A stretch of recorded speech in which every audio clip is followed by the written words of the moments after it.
আগামী কয়েক বছরের মধ্যে আশা করা যায় ইনশাআল্লাহ আমরা আমাদের নিজস্ব সম্পদেই এই গ্যাসের সমস্যাটা সমাধান করতে পারব।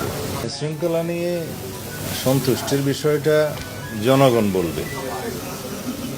আমরা তো সবসময় বলবো আমরা আইনশৃঙ্খলা পরিস্থিতি উন্নত করতে পেরেছি, তবে জনপ্রত্যাশা অনুযায়ী উন্নীতকরণের জন্য আরও সময় লাগবে।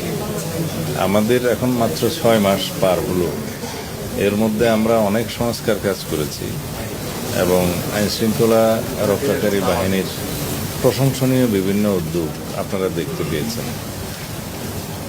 আমরা আশা করি 180 দিনের মধ্যে সরকারের বাস্তবায়িত এবং যেগুলো শুরু করেছে ইনিশিয়েটিভ অনেক কর্মসূচি, এগুলো প্রশংসিত হয়েছে।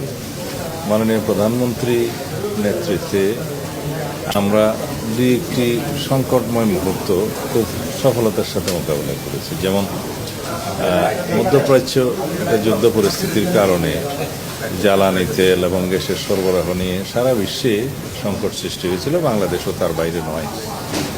কিন্তু আমরা দীর্ঘ 1 মাস পর্যন্ত কোনো জ্বালানি তেলের বা গ্যাসের মূল্য বৃদ্ধি করিনি।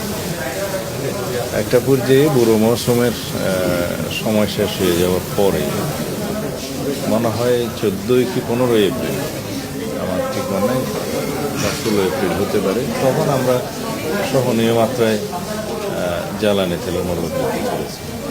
বুড়ো মৌসুমে কৃষকদের কথা চিন্তা করেই তিনি সেই সিদ্ধান্তটা নিয়েছিলেন যে সেই সময় পর্যন্ত কোনো জ্বালানি মূল্য বৃদ্ধি করা হয়নি। যদিও ওই সময়ে সারা বিশ্বে আমাদের পার্শ্ববর্তী দেশসহ অনেক দেশেই জ্বালানি তেলের মূল্য প্রায় দ্বিগুণ হয়ে গিয়েছে। এরপরে আমাদের গ্যাস সংকট, জ্বালানি সংকট, এগুলো বিগত ফেসিবাদী সময়ে রেখে যাওয়ার সমস্যা আমরা ওভারনাইট এখান থেকে ওভারকাম করতে পারিনি। তো এখন এই সমস্তগুলো সাকসেসফুলি আমরা মোকাবিলার চেষ্টা করছি এবং ভবিষ্যতে যাতে জ্বালানি নিরাপত্তা রাখা যায়, জ্বালানি তেলের সরবরাহ ঠিক রাখা যায় এবং আমরা মজুদ রাখতে পারি একটা সার্টেন সময়সীমা পর্যন্ত, সেই পরিকল্পনা আমরা নিচ্ছি। আপনারা ইতিমধ্যে লক্ষ্য করেছেন যে ভবিষ্যতে যাতে জ্বালানি এবং বিদ্যুতের কোনো সংকট না হয়, যেহেতু আমরা ব্যাপক বিনিয়োগ, ইনভেস্টমেন্ট আহ্বান করছি সারা পৃথিবী থেকে এবং বাংলাদেশের আভ্যন্তরীণ বিনিয়োগ হবে ব্যবসা বাণিজ্য সার্কুলেশনের জন্য, উৎপাদনের জন্য। জ্বালানি এবং তেলের সরবরাহটা, প্রাইমারি এনার্জি, এটা গুরুত্বপূর্ণ ভূমিকা রাখে। সেই জন্যই আমরা পরিকল্পনাগুলো নিচ্ছি, আপনারা এটা প্রতিনিয়তই জানতে পারছেন। আমরা মাতারবাড়ি গভীর সমুদ্র বন্দর মাননীয় প্রধানমন্ত্রীর নেতৃত্বে ভিজিট করতে গিয়েছিলাম। সেখানে আমরা ল্যান্ড বেস এলএনজি টার্মিনাল করার বিষয়ে আমরা সিদ্ধান্ত নিয়েছি, মাননীয় প্রধানমন্ত্রী সিদ্ধান্ত দিয়েছেন। এবং নিশ্চয়ই আপনারা জেনেছেন ইতিমধ্যে আরেকটি এফএসআরও স্টাবলিশ করার জন্য এই মহেশখালী একটা সার্টেন জায়গায় সিলেকশনের জন্য জরিপ চলছে এবং সিদ্ধান্ত হয়েছে এখানে G2G ভিত্তিতে আরও একটি এফএসআরও, 2টা এফএসআরও নির্মাণ করা হবে। তা এখন যে এফএসআরওগুলো আছে সেগুলো একটা সামিটের আর একটা এক্সিলারেট এনার্জির সম্ভব। এগুলো মাঝে মধ্যে বিভিন্নভাবে যান্ত্রিক ত্রুটি দেখা দেয় বা বিভিন্ন রকম সমস্যা দেখা দিলে সরবরাহ বিঘ্নিত হয়, তো যে সমস্যায় আমরা পড়েছি। এছাড়া গ্যাসের যে আমদানি নির্ভরতা বিগত ফেসিবাদী সরকারের সময় সৃষ্টি হয়ে গেছিল, এখান থেকে আমরা বেরিয়ে আসার জন্য দেশের অভ্যন্তরে এবং অনশোরে গ্যাসের অনুসন্ধান কার্য শুরু হয়েছে। তাতে করে আগামী কয়েক বছরের মধ্যে আশা করা যায় ইনশাআল্লাহ আমরা আমাদের নিজস্ব সম্পদেই এই গ্যাসের সমস্যাটা সমাধান করতে পারব।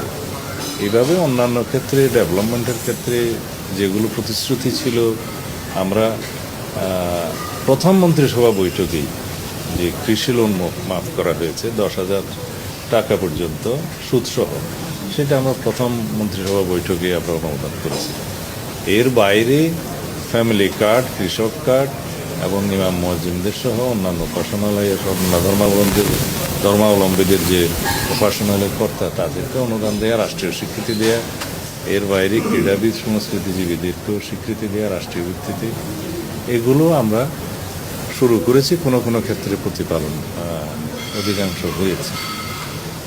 আর অন্যান্য বিষয়ের ক্ষেত্রে আমরা যেমন খাদ্য নিরাপত্তা নিশ্চিত করার জন্য আমরা আমাদের পরিকল্পনা প্রায় বাস্তবায়ন করে ফেলেছি এইবার। আমি খাদ্য প্রকিউরমেন্ট কমিটির জাতীয় কমিটির সভাপতি হিসেবে সিদ্ধান্তগুলো দিয়েছি এবং আমাদের খাদ্য নিরাপত্তা বিল্ড হয়েছে। প্রথমবারের মতো প্রবাসীর সিটিতে শুরু হলো কমার্শিয়াল শপ বরাদ্দ। আপনার ব্যবসাকে দিন একটি আধুনিক ও সম্ভাবনাময় ঠিকানা। একই সঙ্গে নিশ্চিত করুন ভবিষ্যতে লাভজনক বিনিয়োগ। সীমিত সংখ্যক কমার্শিয়াল স্পেস এখন বুকিং চলছে। স্ক্রিনে প্রদর্শিত নাম্বারে আজই যোগাযোগ করুন এবং আপনার পছন্দের শপটি বুকিং নিশ্চিত করুন। স্পেস সীমিত, তাই দেরি নয়, আজই বুকিং করুন। প্রবাসীর সিটি, আপনার ব্যবসা ও বিনিয়োগের স্মার্ট সমাধান।